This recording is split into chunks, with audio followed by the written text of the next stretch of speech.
Nosotros vivíamos en el primer piso y nuestro vecino era el banco. Al principio, las oficinas ocupaban 3 habitaciones contiguas, alargadas y oscuras. El despacho del director daba a las escaleras. En la sala siguiente se encontraba la caja y en la habitación que lindaba con el patio estaba la sección de contabilidad. Al otro lado de la pared del despacho de mi padre estaba el del director. Así que en ese muro se colocó una puerta secreta de latón. Y cuando el director quería algo de mi padre, simplemente abría la puerta y le entregaba una carta, un documento o una letra de cambio de algún moroso para que emprendiese medidas legales contra él. Ese método de trabajo de tintes familiares se mantuvo durante varias décadas y el banco prosperaba. 2 solteronas trabajaban en la contabilidad, mientras que el puesto de cajero era desempeñado por un capitán de los húsares, retirado anticipadamente, que aguantaba los cambios del destino con cierto aire de enfado y que gritaba a los campesinos que llegaban a pedir un préstamo o a pagar los intereses como si estuviera en un cuartel militar. El capitán había renunciado a su grado para poder casarse con su novia, una institutriz de familia humilde, pero después de aquello ya no volvió a encontrar su lugar en el mundo. Sentía una fuerte nostalgia por su vida pasada, de modo que empezó a beber y a maldecir el estúpido orden social que rebajaba a capitanes del ejército a simples cajeros de banco, reclamando con palabras ardorosas que ocurriera algo. Nunca he visto a ningún hombre más feliz que aquel capitán retirado, cuando el primer día de la Guerra Mundial pudo por fin volver a lucir su antiguo uniforme de los húsares y entró en el banco blandiendo la espada para despedirse de sus superiores y compañeros de ayer, que le hablaban de nuevo con reverencia. Les ofrecía respuestas cortantes y tajantes, dando las gracias porque hubiese ocurrido algo. Aquel hombre, como tantos otros, partió para la guerra con verdadero entusiasmo y cayó, por cierto, en el primer año de combates. Pero en la época en que el pequeño banco, nuestro banco, empezaba a prosperar, allí, en aquellas habitaciones oscuras, todavía no había señal alguna del conflicto. Los clientes se agolpaban en las escaleras y en los pasillos con sus abrigos cortos y sus alforjas.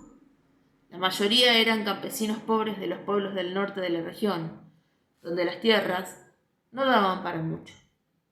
El propietario de 20 hectáreas era casi un terrateniente, pero ni siquiera el propietario de 1000 hectáreas podía permitirse vivir en la opulencia debido a la mala calidad del terreno. Por aquellos pueblos eslovacos apenas se hablaba húngaro. Las criadas que llevaban de esa zona se expresaban en una mezcla de eslovaco y húngaro, aunque allí la lengua oficial de la alta sociedad era el húngaro. En familia, hasta los húngaros establecidos en esa región preferían conversar en el dialecto alemán de la zona. No se trataba de algo intencionado. El ambiente de la ciudad era húngaro, pero en casa, después de la cena, en zapatillas y mangas de camisa, incluso los señores preferían hablar alemán. Uno de los recuerdos más luminosos, tersos y gloriosos de mi infancia es que en nuestra casa hubiese un banco de verdad, con cajero y dinero en efectivo, en el que solo tenías que presentarte y firmar un papel para que te diesen crédito. En aquella época, el negocio de la banca era así de sencillo y transparente. Los campesinos llegaban por la mañana con su pan y su tocino, además de la botella de aguardiente y los papeles del catastro de su propiedad que el notario les había conseguido, y esperaban su turno.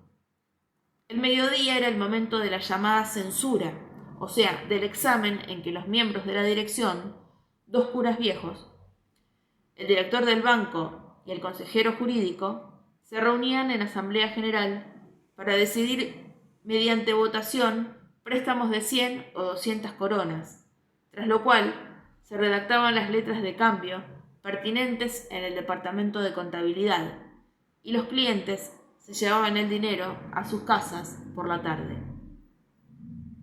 La abundancia monetaria se caracterizó aquellos años en todo el mundo, también había alcanzado nuestra ciudad. Existían los créditos con garantías personales y el cajero capitán pagaba incluso letras de cambio por caballerosidad. Cuando la letra de cambio vencía, el campesino pagaba y si no lo hacía, el banco subastaba las 10 hectáreas que él había hipotecado de las 20 que tenía. Era un negocio tan sencillo y natural como los fenómenos de la naturaleza, totalmente lógico y firme. El banco estaba repleto de dinero y prosperaba. Los niños de la casa nos sentíamos muy orgullosos de ese banco tan simpático y benevolente. Los secretos financieros de los adultos intrigan tanto a los niños como por lo menos los misterios de la sexualidad. Nosotros sabíamos que en las cajas fuertes se guardaba eso tan preciado, de lo que los adultos hablaban tanto. Veíamos los rostros sumisos de los que solicitaban un préstamo. Oíamos sus voces de plañideras al relatar sus problemas y reparábamos en que saludaban con un humilde "le beso la mano" a cualquiera que tuviera algo que ver con el banco, incluso a los sirvientes. Saber que en el edificio había un banco, una institución tan caritativa y familiar, hacía que los niños nos sintiésemos seguros y orgullosos. Nos sentíamos protegidos. Teníamos la certeza de que nada malo podía ocurrirnos, pues en cierto modo pertenecíamos al banco. Creo que nuestros padres sentían lo mismo y se comportaban con la misma seguridad. El edificio era propiedad del banco y el director daba plazos más que generosos para cuando se producían retrasos en el pago del alquiler y hasta concedía a los inquilinos algún que otro pequeño crédito. Considerábamos que el dinero del banco era de cierta manera también de la familia. Vivíamos en un mundo sosegado e ingenuo. Los inquilinos iban a pedir un préstamo, como si acudieran a un pariente rico, y el banco lo concedía sin poner objeción alguna, puesto que nadie pensaba que un familiar pudiera huir con el dinero prestado. Los niños entienden de forma instintiva las cosas relacionadas con el dinero. Nosotros, que creíamos una gran suerte haber nacido a la sombra de un banco y vivir bajo su protección, nos sabíamos cerca de la fuente de toda riqueza terrenal y estábamos convencidos de que ni siquiera en el futuro sufriríamos percance financiero alguno, pues hubiese bastado conseguir en contacto con aquel pequeño y amable banco. Esas ideas infantiles, extrañas y grotescas me acompañaron incluso en mi época universitaria y hasta en los primeros años de mis viajes por el extranjero, cuando aquel banco ya llevaba tiempo en bancarrota. Yo continuaba sintiendo sosiego y tranquilidad en los asuntos relacionados con el dinero.